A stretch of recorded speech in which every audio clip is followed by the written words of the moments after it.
Hello viewers, আমি উপস্থিত হয়েছি আপনাদের জনপ্রিয় সিরিয়াল মোহরের আপডেট নিয়ে। আপডেটটি দেব, কিন্তু তার আগে আমাদের ভিডিওটিতে একটি লাইক দিন। কোনো আপডেট মিস না করতে চাইলে আমাদের চ্যানেলটি সাবস্ক্রাইব করে রাখুন আর পাশে থাকা নোটিফিকেশন বেল আইকনটি প্রেস করে দিন। তো চলুন শুরু করা যাক। মোহরের আজকের পর্বে দেখা যায় যে ছোটকা ছোট মাকে বলে, সব বিষয়ে তোমার কথা বলতেই হবে। তখন ছোট মা বলে যে তোমার একটু লজ্জা করে না, তাই না? এই বাড়ির বইয়ের পিছনে তুমি গুন্ডা লাগালে, গুন্ডা লাগিয়ে তার অ্যাডমিট কার্ড ছিনতাই করালে। তুমি কি ভেবেছো বলো তো, পুলিশ তোমাকে ছেড়ে দিয়েছে বলে আমরা সব ভুলে গেছি? আসলে কি বলতো, তোমার সাথে আমার সংসার করতে হচ্ছে, এটাই সব থেকে বড় আমার অভিশাপ। তখন জেঠুমণি ছোট মাকে বলে যে এত লেকচার না মেরে এখান থেকে চলে যাও না। তখন ছোট মা বলে, চলে যেতে বললেই তো আর আমি চলে যেতে পারবো না বড়দা। চলে যাওয়া কথাটা বলা খুব সোজা, কিন্তু তার আগে আপনি আমাকে একটা কথা বলুন তো, আমি তো আমার জীবনের অর্ধেকটা সময় এখানে কাটিয়ে দিলাম, সেটার কি হবে? তখন শঙ্খ জেঠুমণিকে বলে, হ্যাঁ জেঠুমণি, তুমি ঠিকই ধরেছো, আমি মোহরের সঙ্গে দেখা করতে গিয়েছিলাম। ভালোই হলো ওর সাথে আমার দেখাটা হয়ে গেল, আদারওয়াইজ একটা বড় সর্বনাশ হয়ে যেত। দেখো, এমনি আমার শরীর খারাপ, তা না হলে এই শরীর খারাপ নিয়ে আমাকে জলপাইগুড়ি ছুটতে হতো। তার থেকে এটাই ভালো না যে তার সাথে আমার কলকাতার আশেপাশেই দেখা হয়ে গেল। আর তাছাড়া ওকে আমি ওর মায়ের বাড়ি রেখে এসেছি, বাবাও এসছে, বাবা গাড়ি পার্ক করে তারপর আসবে। আর এমন সময় আদি স্যার এসে বলে, এই তো। আর তখন শঙ্খ বলে, এসে গেছে। দিয়ে আদি স্যার বলে, আমি এসে গেছি। তখন জেঠুমণি আদি স্যারকে বলে যে এই বাড়িতে তোমার কি দরকার? তখন আদি স্যার বলে, আমার কি এই বাড়িতে আসা বারণ? কই, আমি তো সেটা জানতাম না আগে। আর কোন আইনে আমার এই বাড়িতে আসা বারণ সেটাকে আমি জানতে পারি? তখন ছোটকা বলে, না, কোনো আইনে কথা বলা হয়নি, কিন্তু তোরা এই বাড়িতে আসবি, থাকবি, এ বাড়ির খাবি, আবার এই বাড়ির মানুষজনকে মানসিক অত্যাচার করবি, সেটা তো হতে পারে না। আর তাছাড়া শঙ্কর এরকম আচরণে বড়দা তো খুব আঘাত পেয়েছে। তখন আদি স্যার ছোটকাকে বলে, ও তাই নাকি, তার মানে তোর আচরণ নয়। তখন ছোটকা বলে, এই বারবার একই কথা তুলিস না তো। তখন আদি স্যার বলে, বারবার কেন, সারা জীবন ধরে তুলবো। শোন, মোহর হচ্ছে আমার পুত্রবধূ, তোরা ওকে অ্যাকসেপ্ট করিসনি তাতে আমার কোনো মাথা ব্যথা নেই। তার পিছনে গুন্ডা লাগিয়ে দিয়েছিস, তার অ্যাডমিট কার্ড ছিনিয়ে নিয়ে সে যেন পরীক্ষায় না বসতে পারে সে চেষ্টাও করেছিস, এরপরেও তুই এরকম বড় বড় কথা বলছিস। এভাবে ভিউয়ার্স আদি স্যার আর ছোটকার মধ্যে কথা চলতে থাকে, আর আদি স্যার প্রত্যেকবারই তার প্রতিবাদ করে। এরপর ছোটকা যখন বলে যে সে যে মোহরের অ্যাডমিট কার্ড চুরি করিয়েছিল তার পেছনে কারণ আছে, তখন শঙ্খ সেই কারণটা জানতে চাইলে পেছন দিক দিয়ে শ্রবণা বৌদি এসে বলে যে, শঙ্খ, তুমি আর এদের কাছ থেকে সব কারণ টারণ জানতে চেও না, যারা মিথ্যা যুক্তি দিতে থাকে তাদের সাথে পারা যায় না। এরপর ছোটকা শ্রবণা বৌদিকেও চুপ করিয়ে রাখতে চাই, আর বলে, তুমি জানো না যে বড়দের মাঝে কথা বলতে নেই, আমি তো তোমার গুরুজন নাকি? তখন শ্রবণা বৌদি বলে যে, গুরুজন যদি গুরুজনের মতো আচরণ না করে তাহলে আমার তো এতে কিছু করার নেই ছোটকা। এরপর ছোট মাও ছোটকাকে বেশ অপমান করে, আর এতে জেঠিমণি তাদেরকে চলে যেতে বলে। তবে শ্রবণা বৌদি এর তীব্র প্রতিবাদ করে উঠে। শ্রবণা বৌদি বলে যে, আপনারা কি এমন কথা বলবেন যে আমরা এখানে থাকতে পারবো না? আর এমনকি ছোট মাও জেঠিমণির প্রতিবাদ করে। আর এ প্রসঙ্গে ছোট মা বলে যে, আমাদেরকে যদি মেজদা আর শঙ্খ চলে যেতে বলে তাহলে আমরা অবশ্যই চলে যাব। এইভাবে ছোট মা জেঠিমণিকে নানা কথা শোনায়, আর এক পর্যায়ে গিয়ে সে শঙ্খকে বলে যে, শঙ্খ, আমরা যদি এখানে থাকি তাহলে তোমার কি কোনো সমস্যা আছে? তখন শঙ্খ বলে, না ছোট মা, আমি বেশিক্ষণ সময় নিব না, আমার এমন কোনো কথা নেই যে তোমাদেরকে আড়ালে থাকতে হবে। এরপর আদি স্যার জেঠুমণিকে বলে, দেখো পর্দা, শঙ্খ কিন্তু অসুস্থ, আর তাই আমি ওকে ড্রাইভ করে নিয়ে এসেছি, আর আমি কিন্তু সিঙ্গাপুর থেকে এসেছি, আর সাথে সাথে ওকে এখানে নিয়ে আসলাম। আর এই কথা শুনে ছোটকা বলে যে, এই এত সিঙ্গাপুর করিস না তো, গেছিলিস তো কোম্পানির পয়সায়, আর আসলেও কোম্পানির পয়সায়। সিঙ্গাপুর দেখাচ্ছে, সিঙ্গাপুর, হ্যাঁ। তখন আদি স্যার ছোটকাকে বলে, শোন, আমি যে কাজটা করতে গিয়েছিলাম সেই কাজটা করার মুরত তোর নেই। হ্যাঁ, আমি ওখানে কোম্পানির পয়সায় গিয়েছিলাম, কিন্তু আমি তো আর ঘুরতে যাইনি, সেখানে আমি কোম্পানির কাজে গেছিলাম, আর তাই কোম্পানির পয়সায় গেছি। আমি ডিরেক্টর হিসেবে সেখানে গিয়েছিলাম, আর তুই কি জানিস ডিরেক্টর কিভাবে হয়? নিজের ইনভেস্টমেন্ট দিয়ে, নিজের শ্রম দিয়ে, আর এই দুটো আমি দিয়েছি। আর এই দুটোর মধ্যে তুই কোনটা দিয়েছিস বলতো? আর এভাবে আদি স্যার ছোটকাকে বেশ দু একটা কথা শুনিয়ে দেয়। আর আদি স্যারের কথাগুলো শুনে ছোট মা এক পর্যায়ে বলে উঠে যে ঠিক বলেছেন বর্দা, সারা জীবন অন্যের কাছ থেকে টাকা নিয়ে নিয়ে নিজের কোনো ইনভেস্টই করেনি। আপনি যা বলেছেন না, একদম ঠিক কথা বলেছেন। আর তখন জেঠুমণি ছোট মাকে বলে থামো তুমি। তখন ছোট মা বলে না বর্দা, আপনি থামতে বললেও আমি কিন্তু আজ থেমে যাব না, কথা আমি বলবই। তখন জেঠিমণি বলে ঠিক আছে, তাহলে ঝগড়া করো, ভাসুরের সাথে ঝগড়া করো। তখন ছোট মা বলে কি আশ্চর্য, আমি ভাসুরের মুখে মুখে কোথায় কথা বললাম বর্দি? আমি তো আমার স্বামী প্রসঙ্গে কথা বললাম, আমি কি আমার স্বামী প্রসঙ্গে কথা বলতে পারি না? এভাবে ছোট মা আরো কিছু কথা বলতে থাকে। ছোট মার কথা শেষ হতে না হতেই জেঠুমণি বলে ওঠে যে আমার তো মনে হচ্ছিল ওই মেয়েটাকে কোনো না কোনো ভাবে শায়েস্তা করা উচিত ছিল। আর এই কথা শুনে শঙ্খ বেশ রেগে ওঠে আর বলে ওঠে হোয়াট ডিড ইউ সে? কি বললে তুমি? তখন জেঠুমণি বলে যে হ্যাঁ, ওই মেয়েটাকে শায়েস্তা করা উচিত ছিল।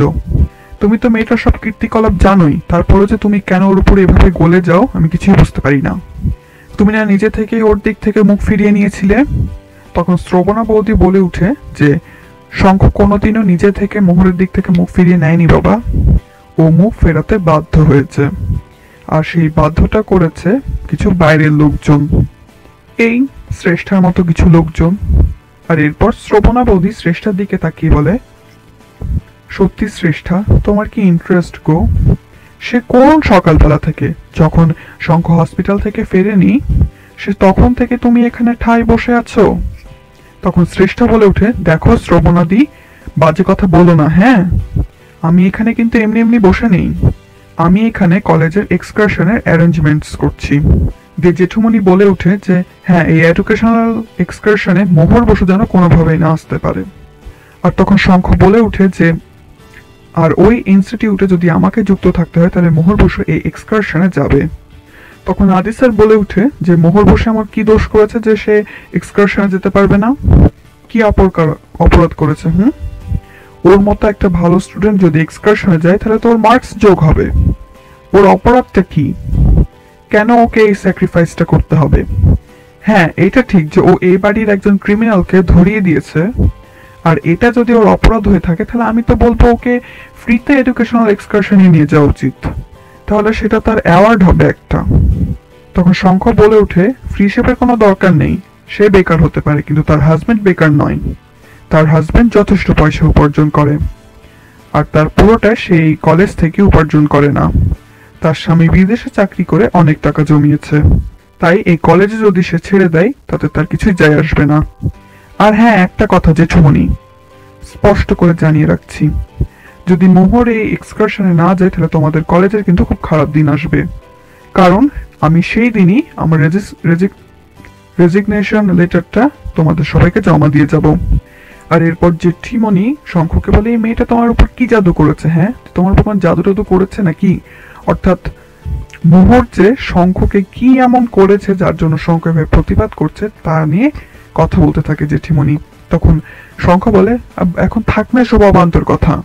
আর তখনই শঙ্খ জানিয়ে দেয় আর যে সেইখানে শুধুমাত্র জামা কাপড় নিতে এসেছে।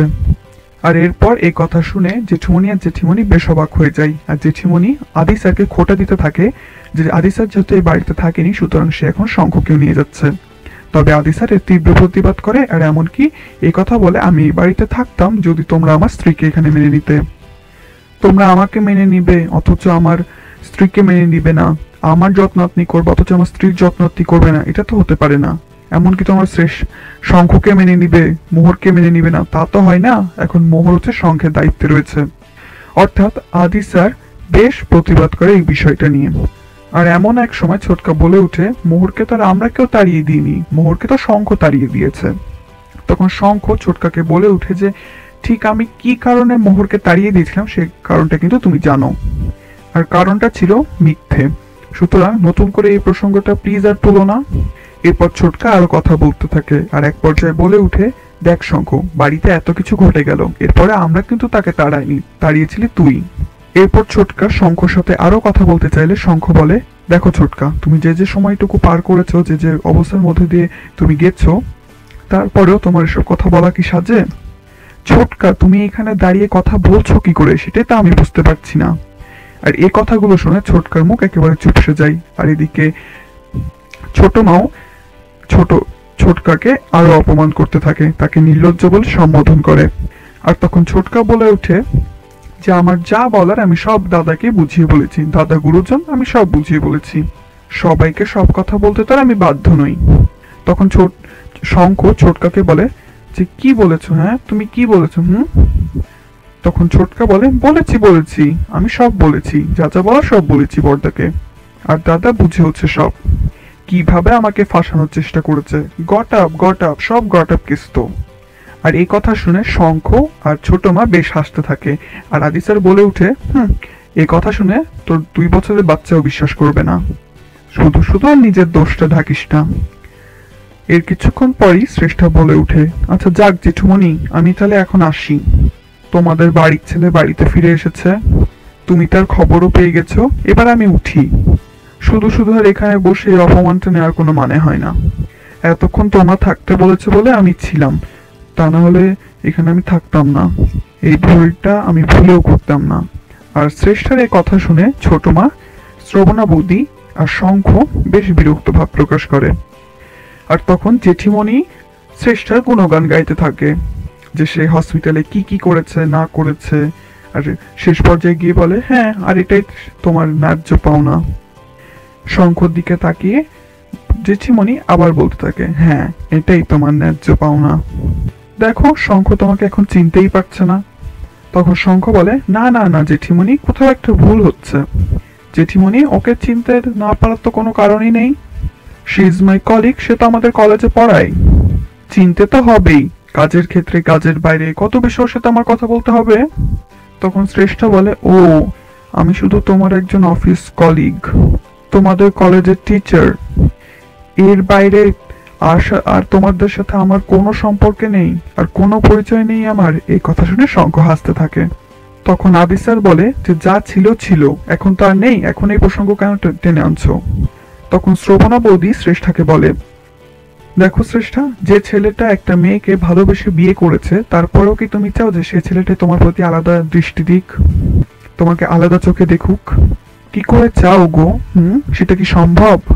তখন শ্রেষ্ঠা বলে আমি না এই ব্যাপারে কারোর থেকে কোনো কথা শুনতে চাই না।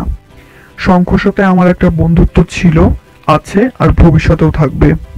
তখন শঙ্খ বলে আরে না না, কে বলেছে থাকবে না, আমি তার তোমার বন্ধুত্ব অস্বীকার করিনি, কিন্তু শ্রেষ্ঠা তুমি তোমার অধিকার নিয়ে যে কথাগুলো বলো সেগুলো কিন্তু তোমার অধিকারে নয়, আর সেগুলো বন্ধুত্বের কথাও নয়। ব্যাস এটুকু শুধু তোমাকে একটু রিমাইন্ড করে দিলাম। আর এরপর জেঠুমণি রাগে সুরে বলে তার মানে এডুকেশনাল এক্সকারশনে মোহর বসু যাচ্ছে তাই তো? তখন শঙ্খ বলে হ্যাঁ যাচ্ছে, ইনফ্যাক্ট মোহর না গেলে আমি যাব না। আর যে শুধু যাব না তা নয়, আমি তো একটু আগে বললাম যে সে যদি না যায় তাহলে আমি কলেজ থেকে রেজিগনেশন দিয়ে দিব। তখন আদি স্যার বলে সেই ক্ষেত্রে আমার স্ট্যান্ড পয়েন্টটা একই হবে, একজন স্টুডেন্টকে যদি এভাবে অন্যায় করে বঞ্চিত করা হয় তাহলে এই কলেজের পাশে দাঁড়ানো আমার পক্ষে সম্ভব নয়। অর্থাৎ এক কথায় আদি স্যারও মোহরকে না নিয়ে যাওয়ার বিরুদ্ধে প্রতিবাদ করে। এরপর জেঠুমণি শঙ্খকে বলে দেখো শঙ্খ, যে মেয়েটাকে আমরা ভালোবাসতে পারছি না, যে মেয়েটার মধ্যে কোনো ভালো গুণ নেই, সে মেয়েটার জন্য কিন্তু তোমাকে একদিন না একদিন হিউমিলেটেড হতেই হবে। একদিন ওই মেয়েটার জন্য তোমাকে সারা পৃথিবীর সামনে মাথা নিচু হতে হবে শুধুমাত্র তুমি এই মেয়েটার স্বামী বলে। তখন শঙ্খ বলে জেঠুমণি, আমার জীবনে যদি এরকম কোনোদিন আসেই তাহলে সবার আগে আমি তোমার কাছে আসবো। তখন জেঠিমণি হাসতে হাসতে বলে তাহলে কবে ফিরছ, নাকি আর ফিরবেই না? তখন শঙ্খ বলে ফিরবো না কেন, আমাকে তো ফিরতেই হবে জেঠিমণি, এটা তো আমার বাড়ি, আফটার অল আমি এখানে বড় হয়েছি। হ্যাঁ হ্যাঁ, আমার বইয়ের ব্যাপারটা আমার কাছে সমান ইম্পর্টেন্ট, যেখানে আমার বইয়ের কোনো সম্মান নেই, জায়গা নেই। যতদূর আমি জানি মোহর কিন্তু নিজের সম্মানের জন্য লড়াই করবে, সুতরাং ও এখানে থাকাকালে যদি কোনো প্রতিবাদ করে সে প্রতিবাদ তোমাদের ভালো লাগবে না, বরং এটার থেকে এটাই ভালো না মোহর এখন যেখানে আছে সেখানেই থাকুক, সম্মানের মধ্যে থাকুক, আর আমিও সেখানে থাকি। না না, তোমরা ডাকবে, তোমরা ডাকলে আমি আসবো, আর তোমরা না ডাকলেও আমি আসবো। দেখো জেঠুমণি আমাকে ছাড়া থাকতে পারে না, আর আমিও তো জেঠুমণিকে ভালোবাসি, আমি কি জেঠুমণিকে ছেড়ে থাকতে পারবো? না, পারবো না। তখন জেঠুমণি বলে থাক, এতদিনে আমি বুঝতে পারছি যে আমি ভরসায় ঘি ঢেলেছি, তোমার প্রতি কোনো ভালোবাসার কোনো দামই তুমি দিলে না। তখন শঙ্খ বলে, প্লিজ জেঠুমনি, প্লিজ অন্তত এ কথাটা তুমি আমাকে বলো না। শঙ্খ রায়চৌধুরী আর যাই হোক বেঈমান নয়। তখন আদিসা শঙ্খকে যাওয়ার কথা বলে, তখন ছোটকা বলে, হ্যাঁ হ্যাঁ যা যা তোরা, দিয়ে শঙ্খ উপরে কাপড় চোপড় আনতে যায়।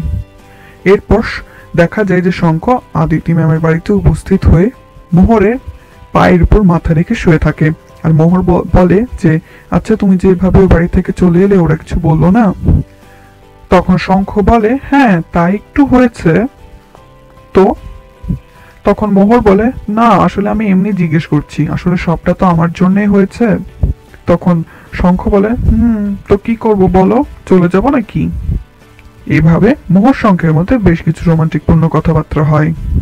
আর এক পর্যায়ে গিয়ে শঙ্খ মোহরকে এক্সকারশনের কথা বলে, দিয়ে শঙ্খ বলে যে আমাদের কিন্তু কালকে এক্সকারশন আছে, তোমার মনে আছে তো? তখন মোহর বলে যে ওসব কথা আমি মনে রাখিনি। তখন শঙ্খ বলে, বাবা আজকাল কথাবার্তা মনে রাখছো না, মাথা থেকে বের করে দিচ্ছ, সমস্ত মানুষদেরকেও মাথা থেকে বের করে দিচ্ছ, তুমি না ব্যাপারটা ভালো পারো, আমি না পারি না।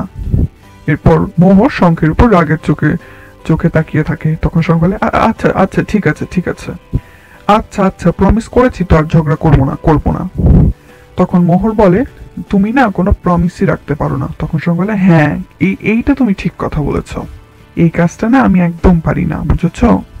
তখন মোহর বলে, তাহলে যখন তুমি প্রমিস রাখতে পারো না তখন প্রমিস করো কেন? বাবা সেটা আবার বলতে হবে নাকি, জিজ্ঞেস করছো? এভাবে মোহর শঙ্খের মধ্যে বেশ খুনসুটিপূর্ণ কথাবার্তা চলে। দিয়ে এক সময় শঙ্খ মোহরকে বলে যে, তুমি তো আমার কোনো প্রমিস রাখো না। তখন মোহর বলে, আমি তোমার কোনো প্রমিস রাখি না। তখন শঙ্খ বলে, না রাখো না তো, যদি রাখতে তাহলে তুমি আমাকে ছেড়ে চলে যেতে পারতে। তখন মোহর বলে, সেটা তো তুমি আমাকে তাড়িয়ে দিয়েছিলে তাই। তখন শঙ্খ বলে যে, আবার মোহর তুমি একই কথা বলছো? আচ্ছা আচ্ছা শোনো মোহর, কাল কিন্তু আমাদের এক্সকারশন, আমাদেরকে কিন্তু রেডি থাকতে হবে, আমাদেরকে কিন্তু এক্সকারশনে যেতেই হবে। তখন মোহর জানায়, না থাক, আমি না হয় যাচ্ছি না এক্সকারশনে, কলেজে সবাই তো যাচ্ছে, আমি আর যাচ্ছি না, থাক। তখন শঙ্খ বলে যে, তুমি এসব কি বলছো মোহর, ওরা যাচ্ছে না বললেই কি তুমি যাচ্ছ না? কেন যাবে না তুমি মোহর, ওদের সাথে তোমার কি সম্পর্ক? আর এইভাবে ভিউয়ার্স মোহরের আজকের পর্ব শেষ হয়ে যায়। তো ভিউয়ার্স ভিডিওটি আপনাদের কেমন লাগলো অবশ্যই আমাদের কমেন্ট করে জানান।